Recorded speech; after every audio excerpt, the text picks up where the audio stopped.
J.R. Smith on Manu Ginobili. I'm sure that scares Byron Scott.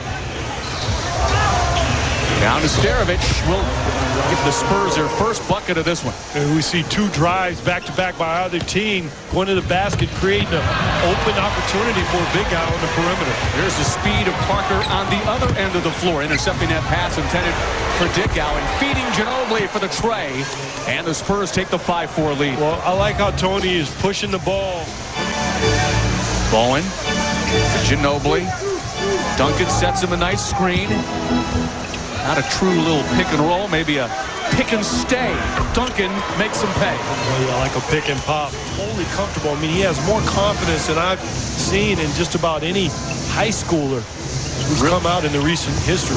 Lance has really changed over the last month after Byron Scott showed some. Well, didn't get a whole lot of minutes in Houston, and he's found a home here.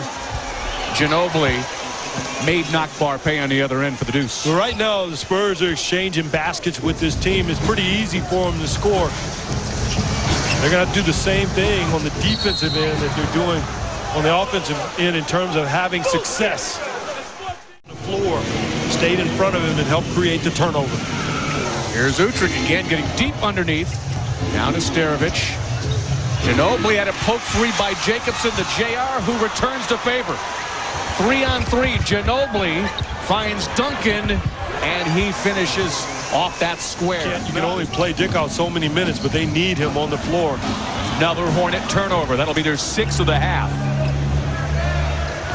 Ginobili finds Nesterovic, who ran the floor and will be rewarded with a deuce. As the third quarter is underway, Bowen missed the initial shot, but the Spurs with a second chance, and Ginobili trying to take advantage and draws contact on the way. And getting that second chance at the possession. Ginobili's first free throw attempt of the night, an 81% shooter on the year, and the Spurs' largest lead of the night continues to grow.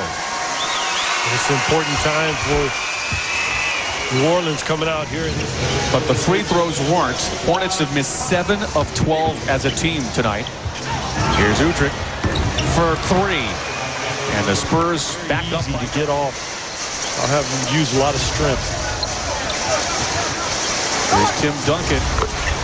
Made that look so easy. 14 points, leads the Spurs. In between is getting shot and free throw. Sterovich had his 3rd foul on that play. The 3rd team foul already on San Antonio, as Ginobili will have his opportunity at the line as well. Will also walk away with 4 tickets to the February 26th game against Memphis today. And for Manu, that ties his season high. Manu can beat you in so they're flipping things statistically because they're one of the top 5 in the league. I think number 5 in that category, and now they're missing shots from the free throw line. They're 30th in the league. They're not supposed to block that many shots. Nobody told Chris Anderson tonight, as Ginobili gets the first free throw, expanding that Spurs lead to 13.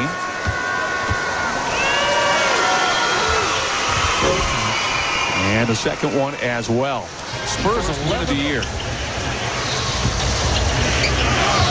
If the Hornets lose tonight, it's going to snap a pretty amazing streak that the franchise has had.